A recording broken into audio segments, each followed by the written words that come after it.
Assalamualaikum warahmatullahi wabarakatuh. Selamat pagi anak-anak, ayah bunda. Semoga senantiasa dalam keadaan sehat ya. Pada hari ini kita masih melakukan kegiatan pembelajaran dari rumah. Mohon ayah dan bunda juga mendampingi putra-putrinya dalam melakukan aktivitas pembelajaran hari ini ya. Tak lupa ibu selalu mengingatkan untuk selalu mematuhi protokol kesehatan bila anak-anak keluar rumah ya. Jaga kebersihan di lingkungan rumah agar terhindar dari penyebaran virus COVID-19 dan wabah demam berdarah. Baik anak-anak, hari ini kita masih belajar tema 3 tentang peduli terhadap makhluk hidup. Tujuan pembelajaran yang akan ibu sampaikan pada hari ini, yang ibu harapkan anak-anak setelah belajar, anak-anak dapat melaksanakan ya kewajiban dan hak sebagai masyarakat dalam kehidupan sehari-hari. Jadi anak-anak juga tahu mana saja hak dan kewajiban kita terhadap makhluk hidup. Nah, kemarin untuk PB1 kita sudah belajar tentang apa saja sih hak hewan dan tumbuhan di lingkungan rumah kalian ya. Sekarang kita lanjut ke pembelajaran kedua, yaitu tentang tumbuh-tumbuhan. Nah, anak-anak bisa diperhatikan apa saja sih bagian-bagian dari tumbuh-tumbuhan? Bagian dari tumbuh-tumbuhan ada bunga, ada buah, ada daun, ada biji, batang, dan akar. Bagian tubuh tumbuhan dan fungsinya. Nah, coba perhatikan gambar di samping ya. Ini adalah bagian-bagian dari tumbuh-tumbuhan. Nah, anak-anak, tahukah kalian apa fungsi dari bagian-bagian tumbuhan tersebut? Dapatkah kalian menjelaskan dengan teman-temanmu maupun dengan orang tua? Nah, ini adalah bagian buah, ini biji, kemudian ini bunga, daun, batang, dan akar. Akar ya. Akar pada tumbuhan terletak di dalam tanah. Akar terdiri atas 2 bagian, yaitu rambut akar atau bisa disebut dengan bulu akar, berfungsi sebagai jalan masuk air dan zat hara dari tanah ke tumbuhan. Kemudian ada tudung akar, berfungsi sebagai pelindung akar saat menembus tanah.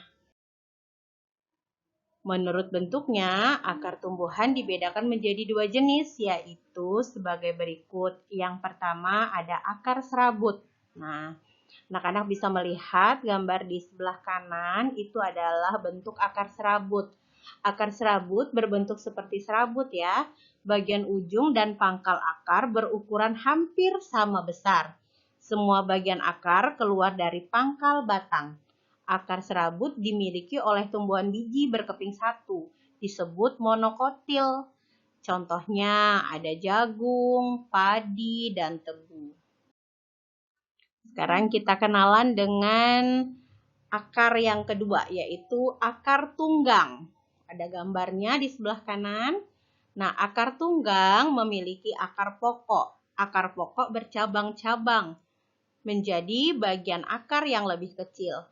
Akar tunggang dimiliki oleh tumbuhan berkeping 2 atau disebut juga dengan dikotil. Misalnya jeruk dan kacang-kacangan.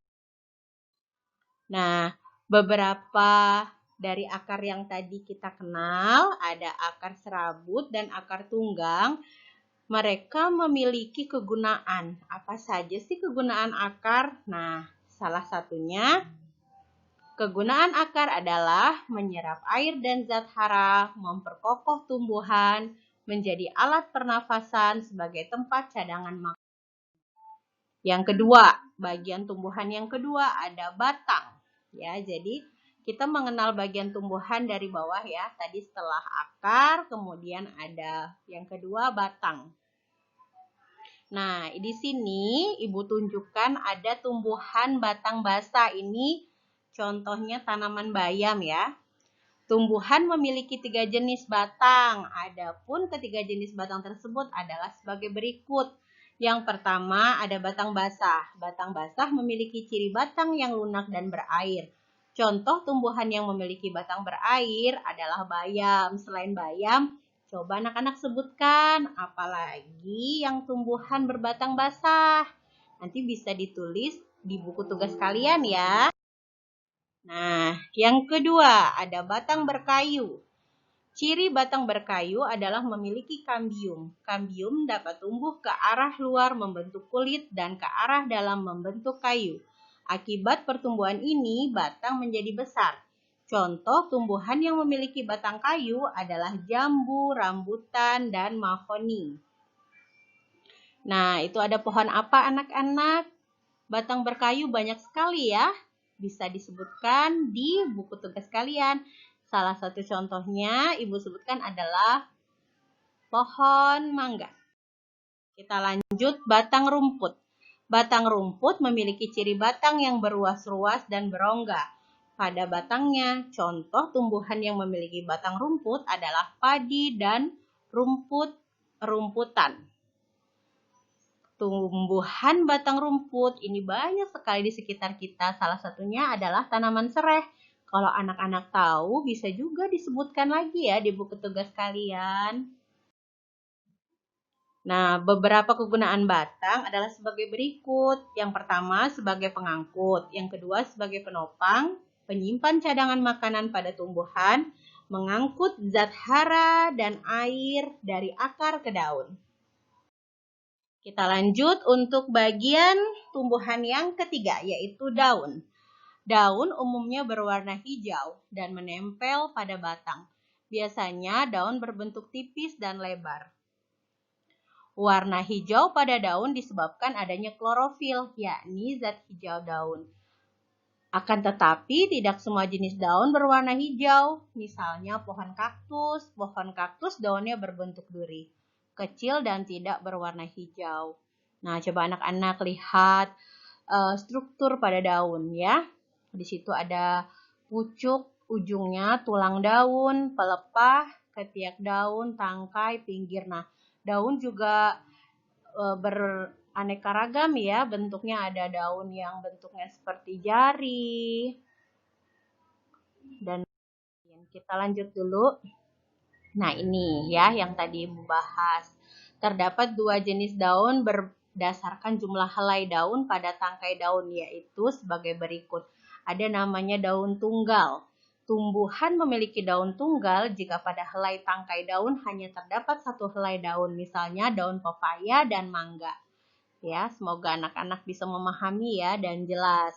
Kemudian ada daun majemuk. Tumbuhan memiliki daun majemuk jika pada sehelai tangkai daun terdapat beberapa daun yang disebut dengan daun majemuk, misalnya pada daun belimbing. Beberapa kegunaan daun adalah sebagai berikut. Nah, daun ini tempat untuk membuat makanan ya. Jadi kalau manusia kan biasanya di dapur. Nah, kalau pada tumbuhan itu pembuatan makanannya di daun. Jadi bukan hanya manusia yang butuh makan, tapi tumbuhan juga butuh makan. Pertemuan sebelumnya kita udah belajar kan bahwa salah satu ciri makhluk hidup yaitu membutuhkan makan. Jadi kalau anak-anak daun di mana ya tempat makannya, berarti tumbuhan di mana ya tempat makannya, itu ada di daun ya anak-anak. Kemudian yang kedua sebagai alat pernafasan tumbuhan. Yang ketiga sebagai tempat penguapan. Lanjut. Bagian tumbuhan yang keempat yaitu bunga. Bunga merupakan bagian tumbuhan yang sangat menarik. Hal inilah yang yang mengundang serangga dan kupu-kupu untuk membantu penyerbukan bunga. Bunga tersusun atas beberapa bagian. Bunga yang lengkap memiliki bagian-bagian yaitu sebagai berikut ya. Jadi disebut dengan bunga sempurna. Bunga sempurna itu dia mempunyai bagian-bagian berikut ini lengkap ya. Ada tangkai bunga, ada kelopak bunga, mahkota bunga, benang sari dan putih, buah dan biji. Baik anak-anak, kita lanjut. Bagian-bagian bunga adalah sebagai berikut. Jadi bunga itu dikatakan bunga sempurna kalau dia ada mahkota, ada kepala sari, benang sari, kepala putik, tangkai putik, kelopak, bakal biji, dasar bunga, dan tangkai bunga. Jadi anak-anak bisa perhatikan gambar ya. Oke, sekarang kita lanjut. Bagian tumbuhan yaitu buah. Nah, buah merupakan sumber makanan bagi manusia dan hewan. Bagi tumbuhan itu sendiri, buah berguna untuk melindungi bakal tumbuhan baru yang berupa biji. Biji yang telah tua atau matang merupakan bakal tumbuhan baru. Penanaman biji di lingkungan yang tepat akan mempercepat tumbuhnya biji menjadi tumbuhan baru. Nah, pada buah itu juga ada tangkai buah, ada daging buah, ada biji, dan kulit.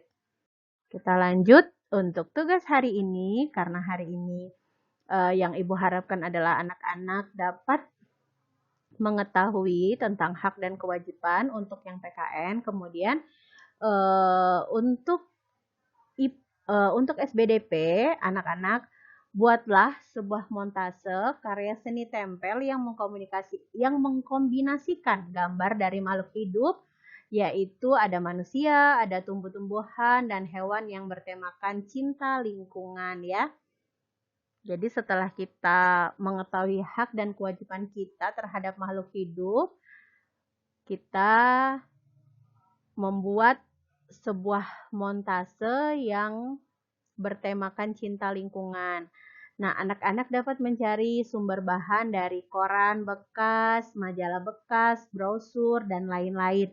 Jadi, montase itu anak-anak bisa mengambil misalkan nih, ada burung, bisa digunting, dapatnya di majalah, nanti ditempel ya. Jadi anak-anak ini Ibu akan tampilkan satu contoh montase. Jadi anak-anak silahkan berkreasi ya. Kreasikan diri kalian sekreatif mungkin. Ini adalah contoh montase dari Ibu ya. Jadi di situ ada awan. Nah, ini ada yang kurang nih. Tadi Ibu minta kalian untuk mengkomunikasikan semua makhluk hidup ya. Ada tumbuhan, ada hewan, ada manusia. Coba kita lihat di sini ada hewannya enggak? Nah, ya, kayaknya kalau di atas pohon itu dikasih lagi burung, ditempelin burung, kayaknya lebih cantik ya. Kemudian di dekat ini petani dikasih ada hewan ayam atau bebek atau ada kucing, boleh ya. Mungkin itu pelajaran hari ini. Terima kasih anak-anak, semoga pelajaran hari ini bermanfaat dan anak-anak dapat mengerjakan tugas dengan baik dan tepat waktu ya.